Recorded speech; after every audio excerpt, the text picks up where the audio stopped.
Hello, and welcome to the Hamumu Halloween Home Horror Hoedown. The podcast where we watch 31 horror movies throughout the hallowed month of October. Ranging from the critically acclaimed to film school projects gone gruesomely awry. And we take them all way too seriously.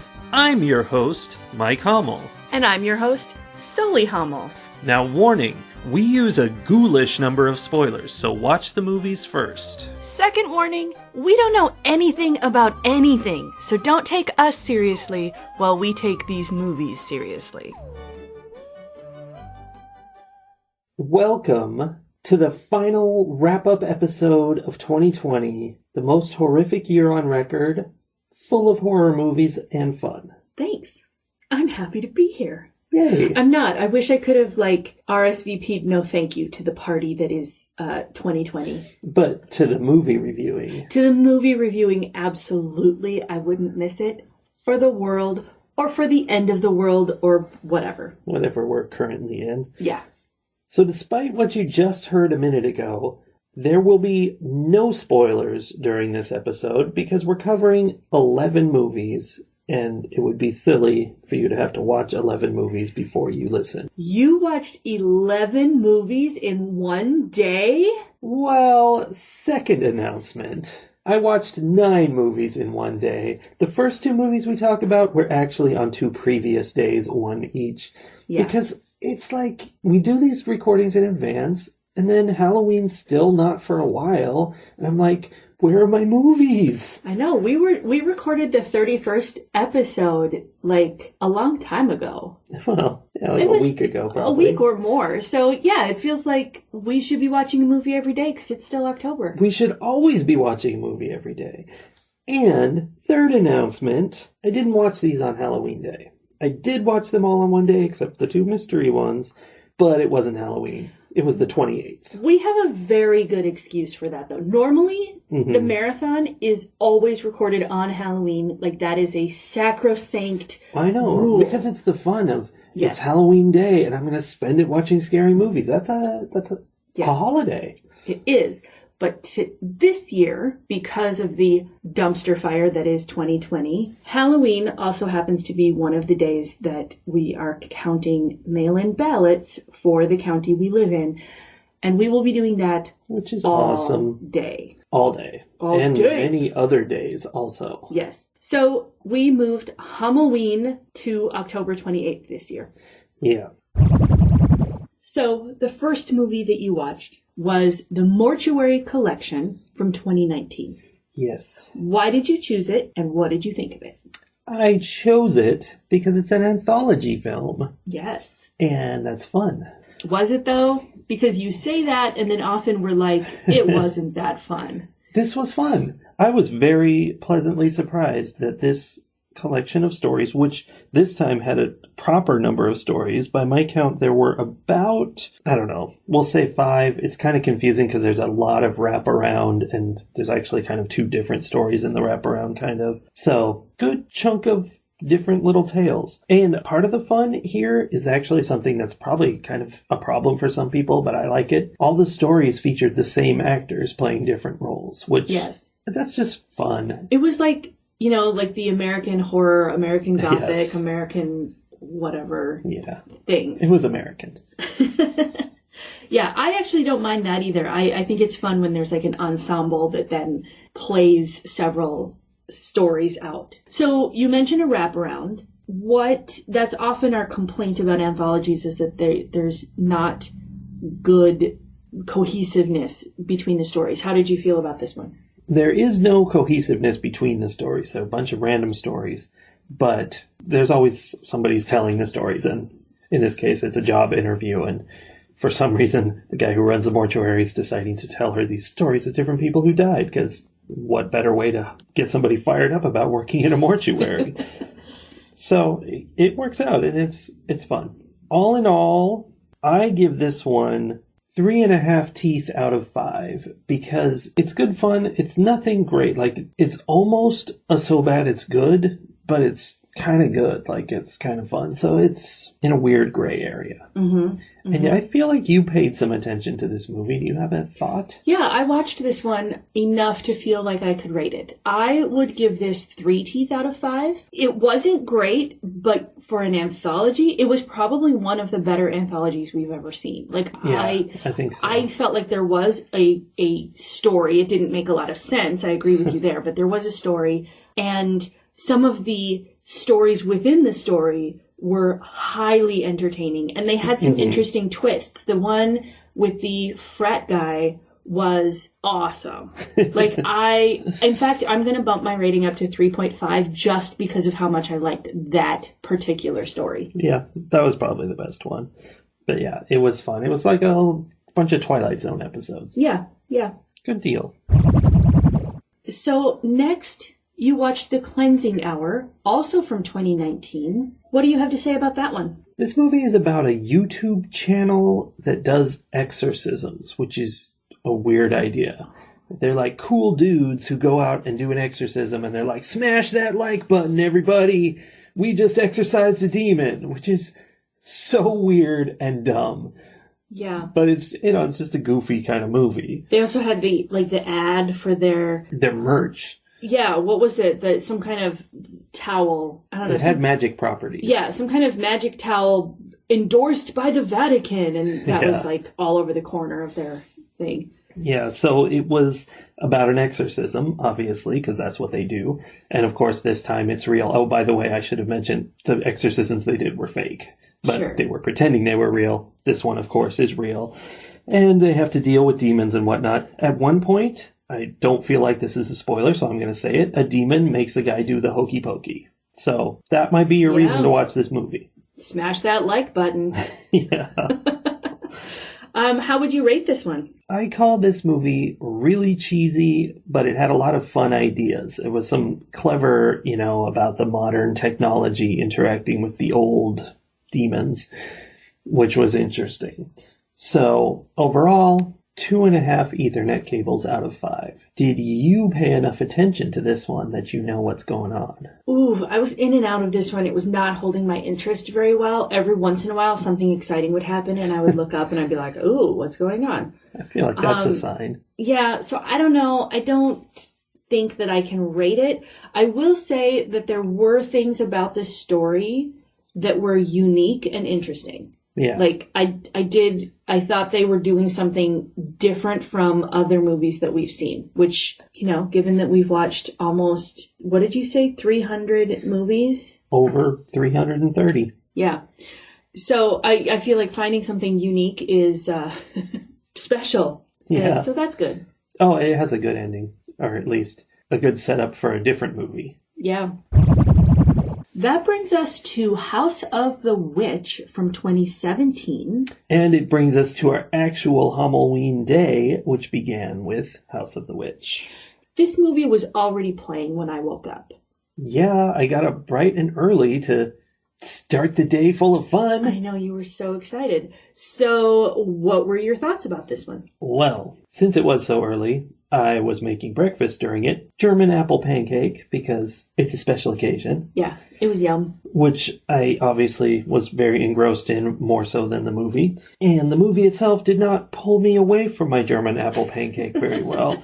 This movie was a whole bunch of teens going into a haunted house and getting murdered. Classic. Good fun. However, they were so generic that I literally couldn't tell them apart. There was a brunette and a blonde. Well, I think there were multiple blondes. I'm not even sure. I don't know how many characters there were because they were so similar. Yeah. But there'd be a brunette and a blonde, and obviously I can see that they're different, but I didn't know which one was which. And when something happened to the blonde, then later the brunette's going somewhere, and I'm like, did that happen to her? I don't know. Yeah. It meant nothing. Definitely so generic and just basic that it was not good. And it's one of those movies where the ghost can do anything and just, puts them through all sorts of tortures and mayhem. And there's no story there. You can't tell a story in which anything can happen. Right. If you have a completely all-powerful antagonist, then you're not going to engage your viewer or your reader because they know they're all powerful. There's no tension there if you know how it's going to end. And, my view on this might be influenced by the fact that I was paying so little attention. But, it is my view. I do think this movie was less interesting than a pancake is important. Maybe that's how I'll rate it. On a scale from 1 to pancake, was less interesting. So, anything else about this one before you rate it? Just one thing that throughout this movie, there's a constant stream of them getting scared by something, running away from it. Makes sense. They're running down the hall, and then they see something else interesting, and they just stop being scared entirely, and they're like, oh, what's that? And of course, it turns out to be something scary, which they then run away from.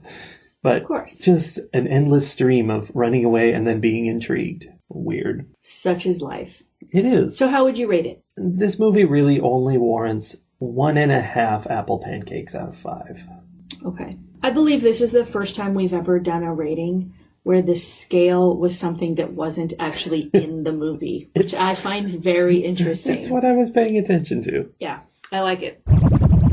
So then we moved on to Unfriended from 2014, and I did watch this one with you. I was gonna watch this first, but I stopped because you weren't up, and I said, she's gonna need to see this. I am glad that you did that. Yes. Big trigger warning for this movie. It is chock full of suicide. That's just the whole thing. So what I thought was interesting about this one was it is very much like Host. Very much. In that the whole thing takes place on video conferencing. It's not Zoom, exactly. It's Skype. It's Skype, and it's not, it's 2020, the whole world has moved on to Zoom. It's Skype, and teenagers don't go outside and interact face-to-face anymore. They only interact digitally. Yeah, they always have their little group on Zoom, and they're all just chatting away. Yeah. So I thought that was cool. And I was torn between liking and being very distracted by the fact that they were constantly shuffling between Facebook messaging and Skype and texting with one another. And there was just a lot of technology all being used teenager style, like just and all integrated. She'd be in the middle of a chat with her friends, video chatting with someone, and she'd put music on. And I'm like, what? You can't do that. That's going to rebound and feedback, and don't do that. So it was less realistic than Host in that sense, I think. Yeah, but like Host, it was just one computer screen we were seeing the whole time. In this case, it was one of the characters' screens.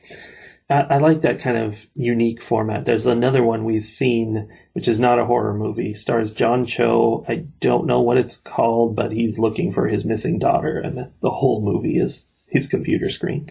So it's a fun new idea that I don't want to see all the movies doing it, but it's fun to experience. Like found footage, really.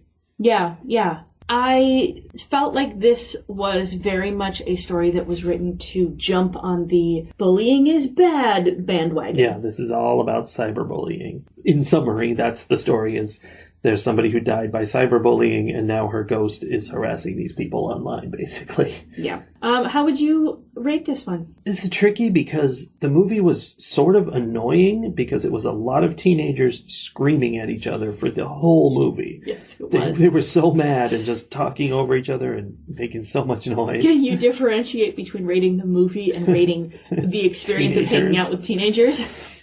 Can I? One of my notes is so much yelling. I give it a bonus for, the unique format and doing something. And this was probably the first of this kind of movie, so it's pretty clever. And that gives it a 3.5 blenders out of 5. Okay. I gave Host a 5. I am going to give this one a 4. Oh. I liked the unique storytelling format. There was a story there. Definitely. And I don't know that everyone could handle watching it just because it is sort of like being in on a Skype call with 5 or 6 teenagers. Yeah, it's that is an hardcore. Overwhelming situation right there. But as far as the movie goes, I liked it. I'm going to give it a 4. There's a lot of reading involved because they're talking, but there's tons of texting and stuff. Yeah. So then we moved on to Scare Campaign from 2016. Was this one of the Australian movies that we watched? Yes, it was. Okay. And it was one of the Australian found footage movies that we watched. They like their found footage down there. The other one being down the tunnel, under. Down under. This was a new idea, as far as I can tell. They took the idea of the Scare Tactics TV show, where somebody like signs up to work a new job, like a temp job, and they pretend that there's ghosts and stuff there and surprise them and, pull out the camera and go, haha, you're on TV. We just made you poop your pants for no reason. It's a terrible, terrible thing to do to somebody, but it's entertaining. And obviously, just like The Cleansing Hour, this show that does fake haunty things ends up encountering the real thing of sorts. Oh, I said it was found footage earlier. It's not. It's a regular movie, but it's about footage stuff. They film things. Oh, right. It does show a lot from camera perspective, but it's also a regular movie. It's a big gore movie. There's a lot of gross gore stuff and, murdering and whatnot. And I don't know. I have a note here that says layers. So I think there were layers. Oh, yes, the plot has multiple layers, which was fun. Like, you think it's going one way, but it's really something else. And that is what I really liked about it. Yeah, I was half watching this one. And the one thing that I do remember about it is that there were several instances of, which is definitely fun. Yeah, you always want to have that experience. So how would you rate Scare Campaign? I'll give this one 4 airtight coffins out of 5. Okay, sounds good. I'm not going to rate this one. I don't think I gave it enough attention to make that fair. Fair enough. So now we come to The Babysitter from 2017, which I'm just going to put this right out there. Definitely one of my favorites of the marathon day and possibly the whole month. Wow, I didn't know that. I knew you liked it. It was fun. It was fun. This is one I've been wanting to see for a long time. Obviously, it was a big movie when it came out. I don't know how it was a big movie. It was a Netflix movie, but I don't know. People talked about it, at least in horror. It is a very stylish, goofy movie. It's a comedy. Horror comedy, definitely. Yeah. But it's got, like words pop up on the screen, like the kid pulls out a pocket knife and it's all pocket knife. I was thinking about that actually after we watched it, because this is one of those ones that I kept going back and thinking about. It's like Scott Pilgrim meets Home Alone, sort of. Yeah, there's a real Home Alone vibe. Meets something scary. Yeah. Like, I haven't quite decided what the scary element of, because it definitely has the horror in it, but, strong Scott Pilgrim vibe. Yeah. Well, you know what movie this is similar to, but it's too obscure to count, is Better Watch Out. Yes, it is. That's the scare element of it. Yeah. Uh-huh. It's really silly and fun. There is a point where a bullet knocks somebody completely across a room from a bullet fired from a normal pistol. Just, woo, that was... And said bullet hits her in the chest and doesn't kill her. Right, you have to wonder, what kind of steel plate does she have in her chest that transferred the velocity of the bullet into her entire body in such a way, but it didn't, the bullet didn't actually penetrate even through her ribs, I don't think. No, definitely not. She was fine. She was really fine.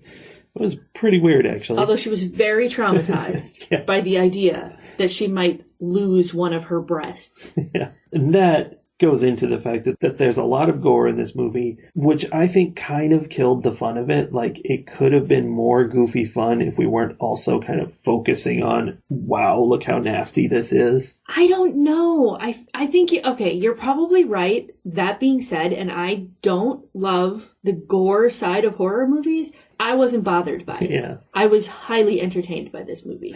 Yeah, I could tell. So, how did you rate this movie?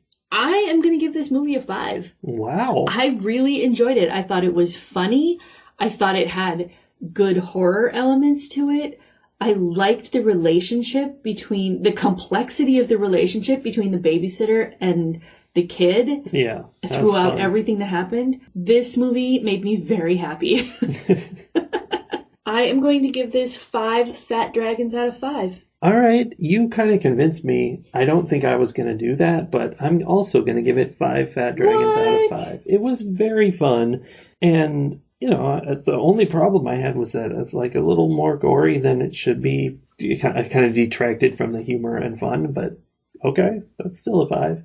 Okay. I think our standards have fallen this year. Whatever. Well, that's not the only interesting movie we've watched. Because our next movie is Spiral from 2019. You'll notice pretty much all 2010 plus movies here. There's going to be one, but it's still post 2000. I almost watched The Haunting from 1963, but it would have cost $1.99, so it missed out. That's so sad. Yeah. Tell us about Spiral. This is a artsy movie that is complicated. It's hard to follow because it's like doing some stuff and it goes places and you got to figure it out. Mm-hmm. Not too much, but you do. Actually, my note on it towards the end was I was so confused throughout. I had so many questions, but then at the end, they way over-explained it. So it's like, it kind of ruined the fun of having questions. I should say this is a movie, looking it up, I thought it was going to be this couple moves to town and, you know, haunted house or whatever. And what was going to be interesting was it's a gay couple and like, you know, cool that it's just normal. Like this is, they happen to be gay. Who cares? We all experience haunted houses every once in a while, right? That's not what this movie ended up being. That is not even close. This movie hinges entirely on the fact that they're gay. Yeah. And it's really a big deal. And, you know, that's not bad. It's not what I was expecting. But it's kind of disappointing that we can't just have, hey, gay people are normal too. Gay people exist. Yeah. What? But still, it had important things to say about the fact that they were gay. Yes. And about other issues. While we were watching, you made the comment that it was like Rear Window. Yeah, and part of it definitely was. It wasn't entirely, but there was definitely an element of that. And one of the things that kept happening is the main character, Malik, kept standing in windows looking at things. And I'm like, dude, you are terrible at spying on your neighbors. You cannot stand in a window of a fully lit room to spy on your neighbors across the street. You've got to turn the lights out, man. That's true. I was so annoyed with him for like all the times he was silhouetted in a window. Yeah. Well, does that impact your rating? Is that a problem? No, I don't think so. Oh, this one is a little harder for me to rate. Because there were definitely things I liked about it. There was some uniqueness about it. But it also, I think it failed in certain areas. Like how you said, you know, the ending didn't quite hold together for me. Yeah, it was too heavy-handed, just telling you everything. Yeah. And it got a little disjointed and choppy at the end, too. Like, and maybe that's why they felt like they had to over-explain, because people were going, wait, what's happening? Yeah, the studio told them. Yeah. So I would give this one 4 bloody ceiling stains out of 5. Me too. I was thinking about 4.5, but I'm going to also give it 4 bloody ceiling stains. I think it's definitely a good movie and it's interesting, but it's not the greatest. There's some issues. Yeah.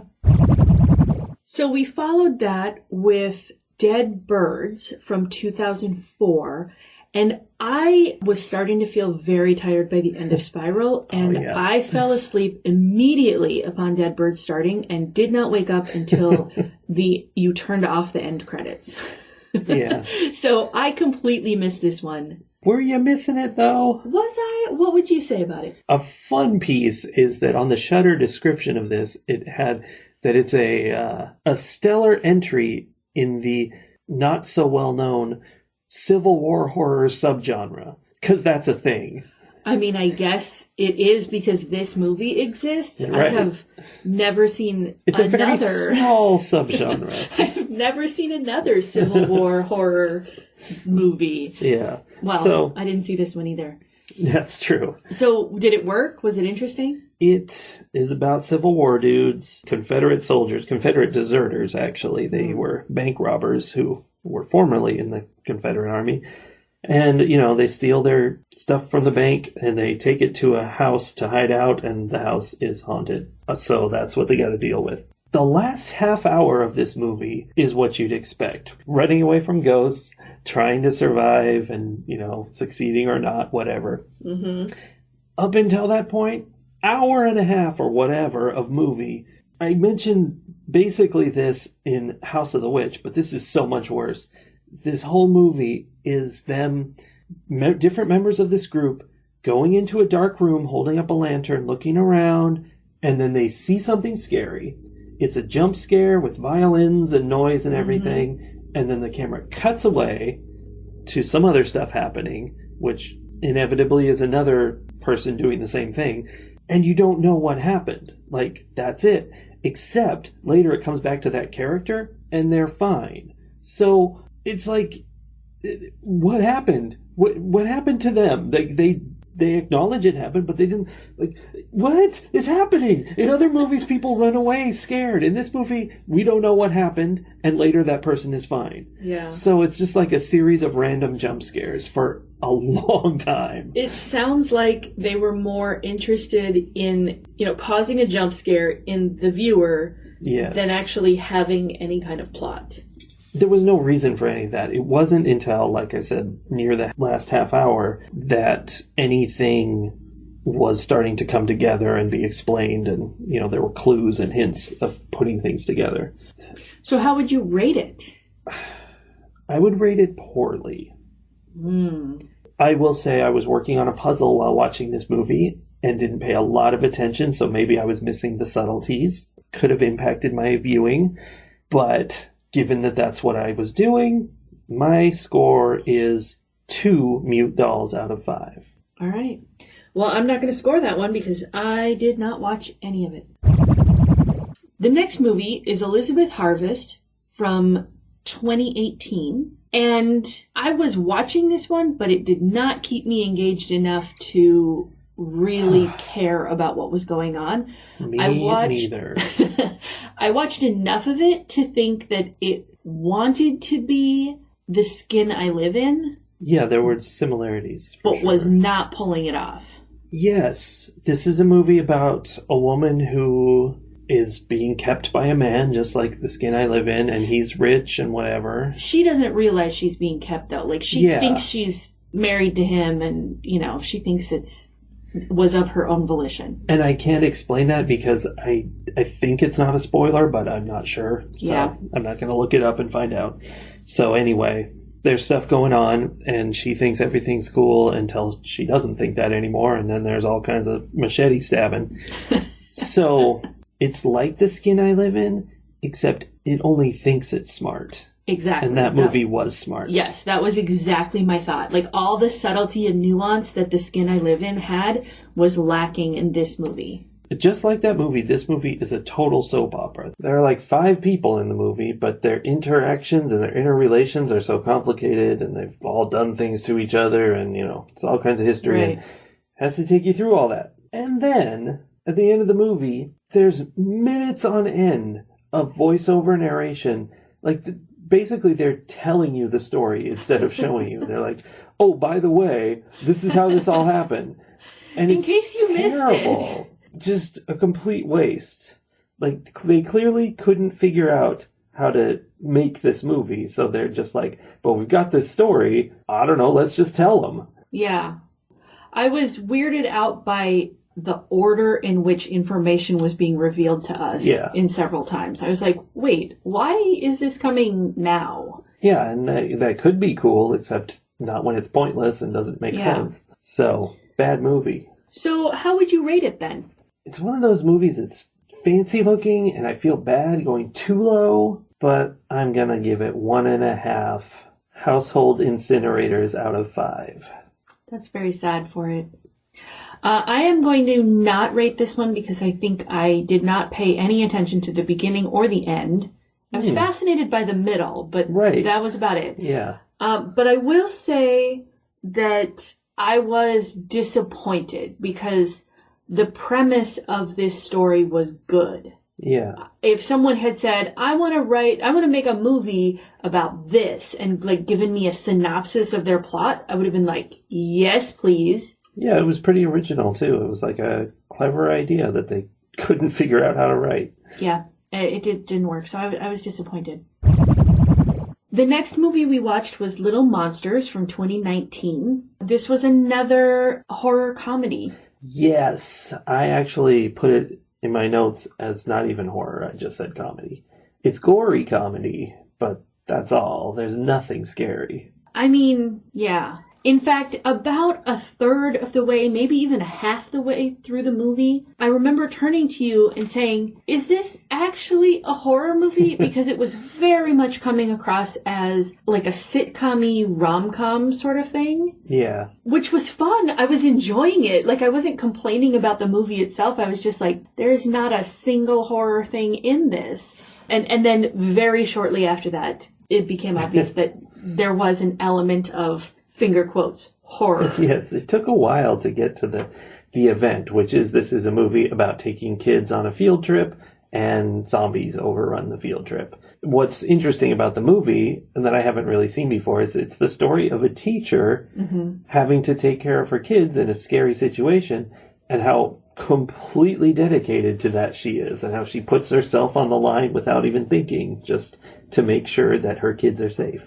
Well, and you pointed out while we were watching, too, that it's not just that she's keeping them physically safe from harm. Like, she spends the entire movie doing whatever it takes to make sure that the children in her care, who are all about 5 or 6 years old, are not aware that anything scary is happening. Like, she just covers it all up, lies to them, distracts, does whatever necessary so that they're not being emotionally traumatized by what's happening, which was very interesting. Yeah, it's the whole ball of wax. That's as much as you can put into protecting somebody. It's very impressive. And obviously it's fiction, but it's also, that's kind of what teachers do. Yeah, definitely.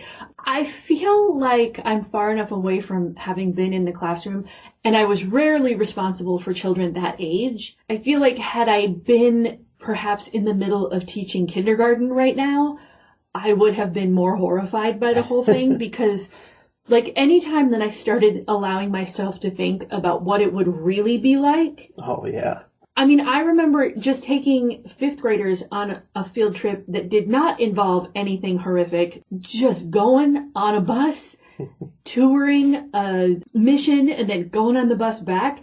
And I would be exhausted and I would have a headache because it was so stressful to be responsible for 30 plus children outside of the confines of school. I can't imagine. That's horror.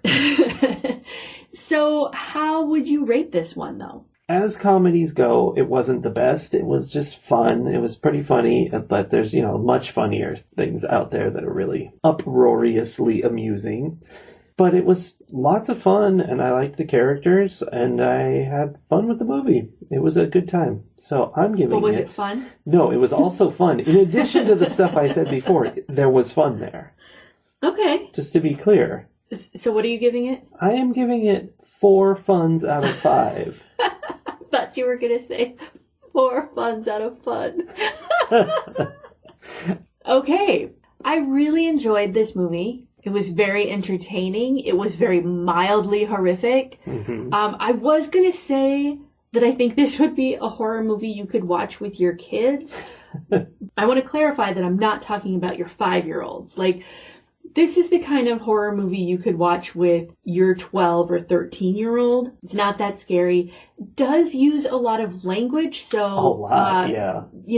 Make sure you're ready to define some words your kid might not know. Yes. But I think they would enjoy it. And they might be close enough to having been kindergartners themselves that they could, relate to this movie in a different way. Yeah. I don't know. That would be interesting. So I'm also going to give this 4 funs out of 5. Fun, fun, fun, fun. Fun, fun, fun, fun. That brings us to our final movie of the whole marathon. Year. True. Yikes. Our last movie was Creep 2 from 2017. And when did you review Creep? I checked all the records and I can't find a review for Creep, so I guess maybe I never reviewed it? Oh, that's so sad. I know you watched it. I did watch it. I think you kind of watched it, right? You must have watched it outside of our October reviewing window. This is the thing I was telling you about. The reason I can never watch a movie outside of this. Well, causes problems. I know I remember you watching it, and I remember parts of it, but I don't remember watching the whole thing. Which means either I didn't watch the whole thing, or I did watch the whole thing. One of those two definitely. And I forgot. What did you think of Creep 2? These movies have a very unique, I don't know, style to them. It's all about this guy talking to the camera, and he's super, I mean, creepy, I guess, but not in the way you'd expect, not what's conjured to mind when you hear creepy. He's like very talkative, very all over the place. He's obviously mentally ill. He's that person that you talk to where you get that like tingle in the back of your brain that makes you think, I need to stay aware of what's happening right now. Yeah, he's a little bit messed up. You don't know what's going on. Nothing he does quite crosses the line to make you comfortable in taking a stand that what he's doing is not okay. Which is probably part of it. This is a very familiar area for women to be in. Yeah. The whole movie is leaving you with that question throughout, like, how far is this going? And, you know, he treats everything like it's a joke. And he'll come back later and tell you he was totally lying about something. You're like, oh, well, okay, never mind all that. But then other times he'll come back and he will point out that he told you what was going to happen. Yeah. Even though, like, it was clear it was supposed to be a joke and, you know. Yeah, there's just a whole thing where he's off in his own world. He's a weird hippie dude. And he manipulates people's expectations and interpretations of the world, basically. Like, he's very good at that. And so both movies are all about that, and they have characters in common. Can't really go deeper than that without spoiling the movies, because you gotta see them in order. But it's really fun. Like, there's nothing much that happens in the movie. It's mostly just him spouting off weird stuff, but it's very entertaining the way he does it. In both movies, there's the filmmaker talking to him, and in this one, she's very much a part of it, and, you know, her own kind of weirdness is a factor, too. So it's very interesting. I don't know. I really enjoyed this one, and it makes me wonder if I wouldn't have enjoyed the other one more had I given it a chance. Like, I think you should. The fact that I don't remember anything about it makes me think that perhaps I stopped watching it thinking it was going to be something I didn't like, and then I lost out. But I really, really liked how this second one had me sitting on, like, an emotional fence. Yes. The entire that's the movie. Deal. I never knew quite what was coming until the very end. And I enjoyed that a lot. I like that kind of word play. You know, he's a smart person. I like interacting with smart people. So it was fun to watch him being smart and interacting with someone else who was also smart, and he wasn't expecting that. Yes. I would rate this movie quite highly. I'm going to give it a 5. 5 hot tubs out of 5. It is not the best movie in the whole entire world, but it was definitely, it has all the things that I like. It was very entertaining, and I really like the uniqueness of the story. So I think people should watch this movie. I definitely would say people should watch Creep first. Definitely. I think the enjoyment of Creep 2 is predicated on having seen knowing the story of Creep. Yeah, there's definitely references to it. And also, it's worth pointing out that the first minute of this movie spoils Creep 1. So, just be aware of that. How would you rate this? The thing that I didn't like about this movie was that it felt to me like it was like 45 minutes long, because it just, I guess it was moving really fast, because it wrapped up and I was like, that's it? What? We're done? And it does feel kind of like that. Like, it doesn't really build. The first movie builds much more, to me at least. And this kind of didn't go that far. It just kind of went, okay, now we're going into the final situation and it's happening. And it seemed too soon to me. Like, I'm like, wait, let's move forward, which is probably more of a compliment than a complaint. Yeah, I would say that. But there is also an issue if it left you not feeling like you had enough. You know, it's like going to a meal and not feeling full at the end. Right. So, of course, the snacks I did eat were delicious, and I will give it 4.5 hot tubs out of 5. All right. That's the end of the marathon and the end of our month, which means we should do a little bit of a wrap up. Yeah, we've been talking for a while, so we'll be quick. But I don't know, the takeaway for me from this month of movies is that Adam Green kind of sucks. We did a deep dive on him. We learned so much about him. We really did try. It's nothing that I needed to know. Yeah. I think my takeaway for this month is that I think the year and the toll that the year has taken on us emotionally, I think it disrupted, I don't know about yours, but it definitely disrupted my ability to put a lot of effort into picking these movies. Yeah, you made me pick all of them. I did. I just, very early on, I started by saying things like, oh, I want a zombie movie. I want a creepy kids movie.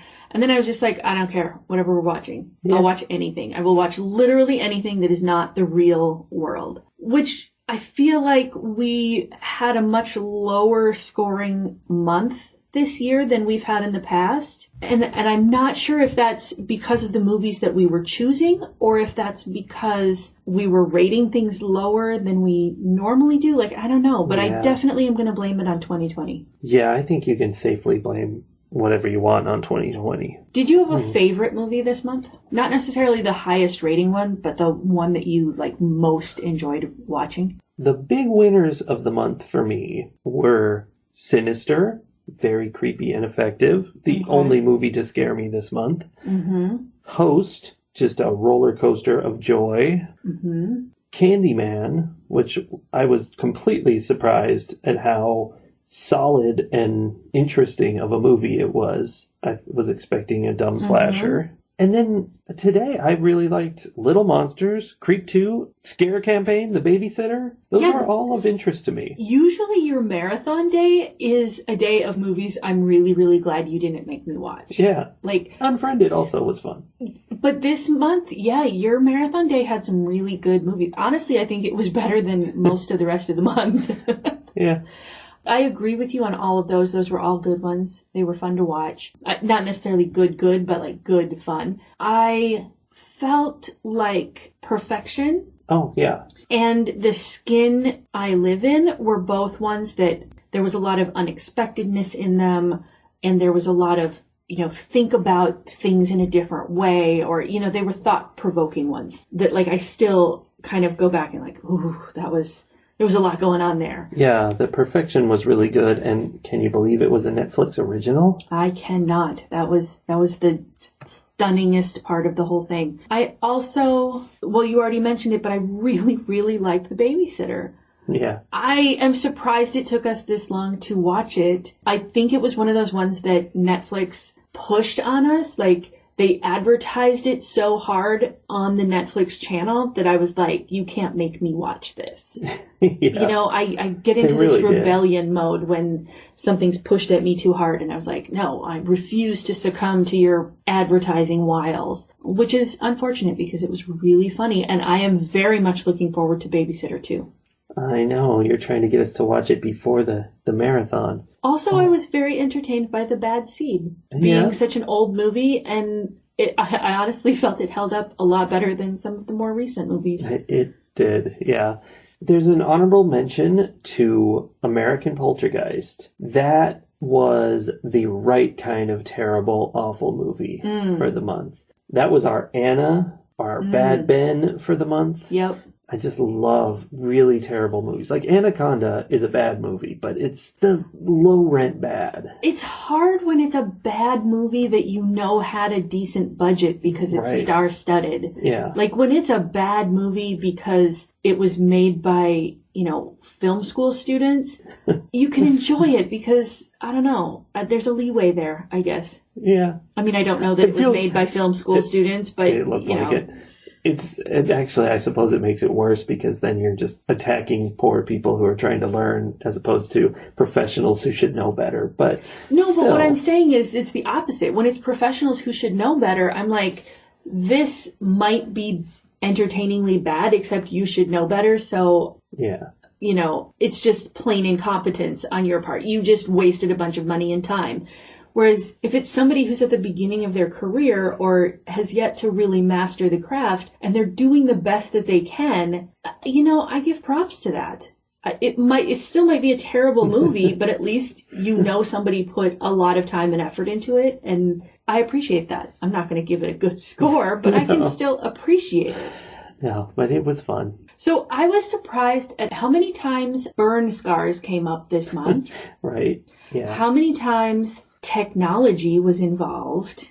Yeah, but I think that probably happens a lot. Yeah, I don't know. It seemed like it was not just part of the story, but like the entire story. Like when the making of the movie itself is around technology, and that would be Host and Unfriended and Scare Campaign. All seem to be very much built on the idea of new technology. Those were interesting themes. Well, also the cleansing hour was too. Yeah. Were there any themes that stuck out to you? Anything that you noticed came up a lot? Not really. It feels like we really struck a wide range on this one. We've done so many different things. I felt like a bunch of funky concept movies, though, because like you mentioned, Unfriended and Host, there's also Witch Hunt, which is another of my favorites of the month that I forgot about.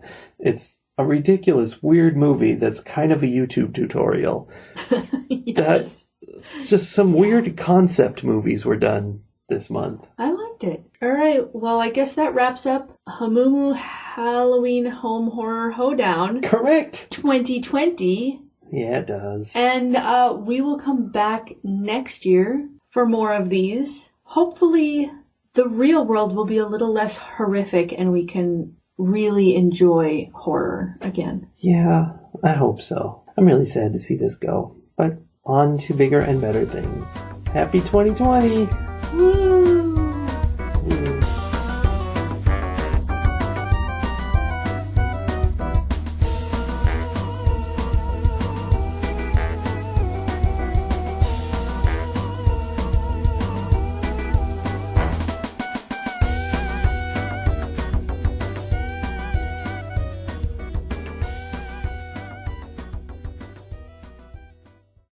My indoor voice is an outdoor voice. I know. I live with it. Looks fine now. Okay, indoor voice.